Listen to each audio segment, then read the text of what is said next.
And welcome everybody to the third to last show of the GSMC Sports Podcast, being hosted by myself, Kenneth Gruenfelder. It's great to have you guys here on this Wednesday, April 23rd. We have a lot to cover on the show today. Before I get into all that, just want to remind you guys, as always, to tip or donate and get your comments recognized. Make sure to hit that super chat button in the chat if you want to see me acknowledge any thought or comment you may have throughout the live broadcast. Makes the show more lively, more entertaining between myself, the host, and you guys, the viewers. We appreciate your guys' viewership each and every day, so any contribution you can make to the show means the world to us as we put out content for you guys each and every day. And also, the other way to help out the show is by going to the link at the bottom of the show segment on the ticker, GSMCPodcast.net. That is GSMCPodcast.net.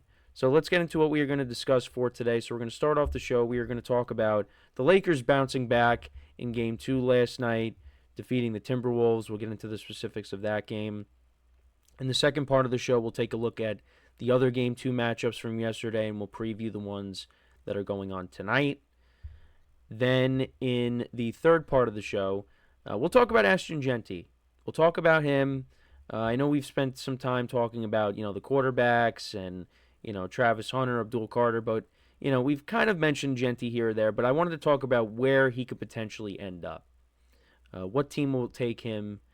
I know I've kind of, given my take, but we'll take a look at some of the other landing spots if he doesn't go where I think he's going to end up. We'll get into talking about the Steelers and what they plan on doing at the quarterback position. With everything going on with Aaron Rodgers, there's uncertainty there. They did talk about how the uncertainty with Aaron Rodgers will not impact what they do with the draft. So we'll get into that. And then in the final part of the show, I will rank my top 5 MLB teams at this current moment. So let's get into the first topic, which is talking about the Lakers and the Timberwolves.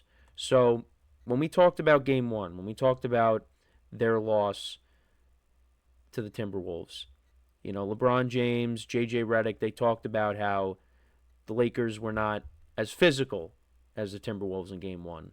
Well, it was quite the opposite in Game 2. The Lakers came out on all cylinders. They came out on fire. In the first quarter, I think they ended up outscoring the Timberwolves. I think it was 35-15. Hold on, I need to fact check myself. But they did very well. They did very well in the first quarter. Yeah, 34-15. My apologies. 34-15. But then the Timberwolves, they outscored the Lakers in the second and the fourth quarter. The Lakers actually only scored 13 points in the fourth quarter. They ended up winning 94-85, so a low-scoring game. Both teams, outside of the Lakers' fast start, but both teams I don't think really shot the basketball well. They both ended up shooting. The Timberwolves actually shot 38% from the field. The Lakers shot 45% from the field. The Timberwolves were 5 of 25 from 3, and the Lakers were 6 of 29 from 3. So a lot of missed shots in this game. The Timberwolves out-rebounded the Lakers 50-45. But this was a big win for the Lakers. And, I said going into the game, you go down 0-2. I mean, the series wouldn't have been over by any means, but it definitely would have been a tough task to overcome. But LeBron James and Luka, they both had double-doubles last night. Luka had 31, 12 and 9, 12 rebounds, 9 assists. LeBron had 21 points, 11 rebounds, 7 assists. Rui Hachimura left the game briefly. He got hit in the face, so he was wearing one of those face masks, but he was able to return to the game. He finished with 11 points. Austin Reeves had 16 points last night. He was 0 for 6 from 3. So, and they're going to need him to, make some three-pointers in this series as we go back to Minnesota. Gabe Vincent did have a couple of three-pointers in this game. He went 2 for 4 from the field. He finished with 6 points. Finney Smith had a 3 at one point in this game. He had 7 points coming off the bench. For the Timberwolves, Julius Randle, an efficient night. He had 27 points, 9 of 17 from the field, 2 for 4 from 3. Anthony Edwards, not a great shooting night but he had 25 points. But yeah, he went 10 of 22 from the field. Jaden McDaniels, he went 3 of 11, which is not great. Naz Reid had 9 points off the bench. He was their leading scorer off the bench. But yeah, low-scoring game. Another game where both teams scored 100.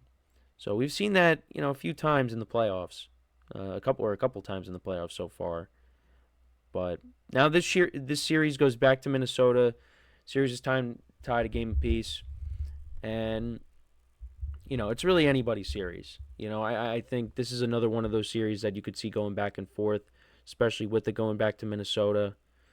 But look, for the Lakers, their recipe for success is your top two guys show up, play good defense, which is what they did last night. Because game one, Timberwolves had 117, and didn't even get to 90. So yeah, it was a bad shooting night for both teams. But the Lakers, that fast start really was the difference in the game. So they needed that, and now we'll see what happens in Game 3. And Game 3 is coming up on, my guess would it be, it's either going to be Friday or Saturday. And let's see, and it would be, yes, so it is going to be Friday. It's going to be the late game on Friday on ESPN, 9:30 p.m. Eastern Time. So, yeah, but like the Lakers, they really did slow down. They really did slow down after that fast start. And, they gave the Timberwolves an opportunity to come back, and they started to creep back in the game a little bit, and you thought, oh boy, this is not going to be good. But it never got to within, a point where you're like, oh man, they're going to lose this game, aren't they? No. The Timberwolves just could not, keep it going, keep the momentum going, and, get within striking distance. It just never really was the case. And like I said, the Lakers only scored 13 points in the fourth quarter. So it was, like I said, it's because of the fast start. They got to put together now a well-rounded game. So both games so far. You look at game one, Timberwolves shot 50% from 3-point range. That's not always going to happen. And then the Lakers, they outscored the Timberwolves 34-15, and that was kind of the difference in the game. So, I don't expect that to happen again.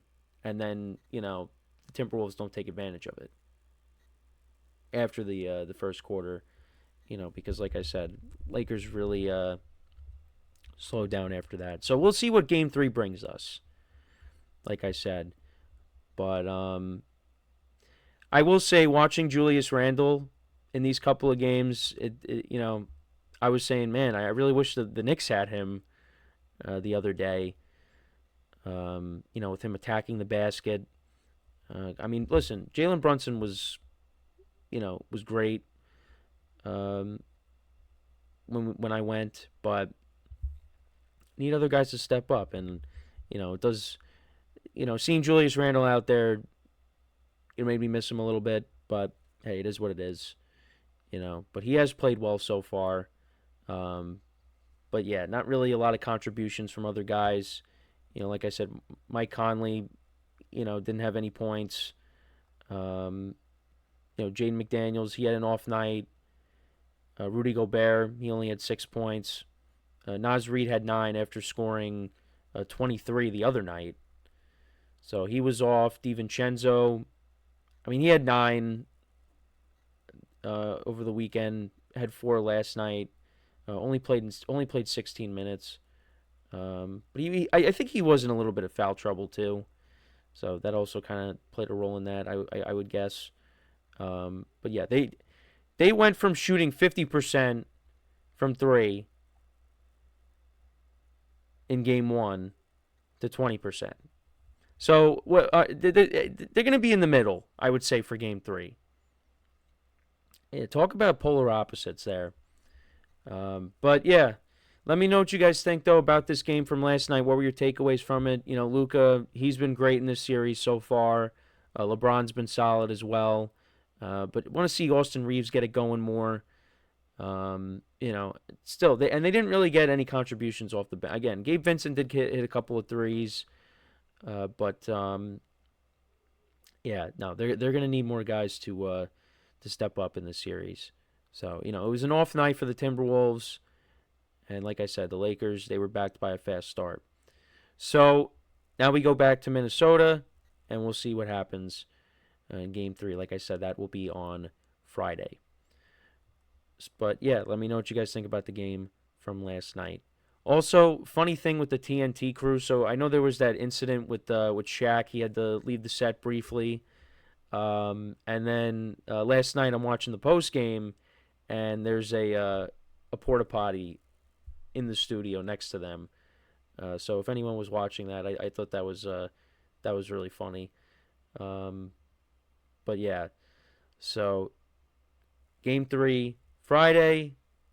Let me know what you guys think about the game from last night. What were your takeaways from it? So when we come back from our first break, we will talk about the other games from yesterday.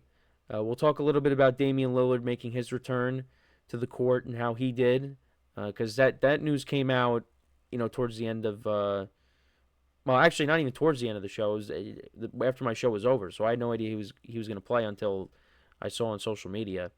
So we'll talk about how he did. We'll talk about the other games that we didn't get to, and then we'll take a look at the games for tonight, the Game 2 games, and what to expect from those. I'll give you my picks for those. So with that being said, stick around, and we'll be right back here on the GSMC Sports Podcast.